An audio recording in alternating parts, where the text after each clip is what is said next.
தென்னாப்பிரிக்காவின் எதிர்க்கட்சி கூட்டணியில் முன்னாள் அதிபர் ஜேக்கப் ஜூமாவின் கட்சி இணைகிறது. இதுகுறித்து அந்த கட்சியின் செய்தி தொடர்பாளர் தலேலா கூறுகையில், தற்போது ஆட்சி அமைத்துள்ள கட்சிகள் தேர்தலில் வாக்குகளை கொள்ளையடித்த போதும் 30% வாக்குகளை மட்டுமே பெற முடிந்தது. இந்த நிலையில் எதிர்க்கட்சி கூட்டணியான முன்னேற்ற அணியில் இணைய முடிவு செய்துள்ளோம்.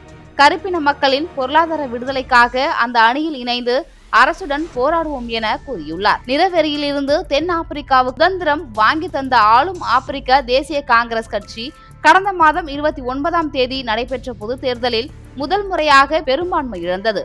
அதையடுத்து வெள்ளையர்களை பெரும்பான்மையாக கொண்ட ஜனநாயக முன்னணி மற்றும் சிறிய கட்சிகளுடன் இணைந்து தேசிய ஒற்றுமை அரசை ANC அமைத்துள்ளது. அந்த கட்சியின் தலைவர் சிரில் ராமபோசா மீண்டும் அதிபராக தேர்ந்தெடுக்கப்பட்டார். இந்த நிலையில் 39 இடங்களை பெற்றுள்ள பொருளாதார சுதந்திர போராளிகள் தலைமையில் எதிர்க்கட்சி கூட்டணி அமைக்கப்பட்டது.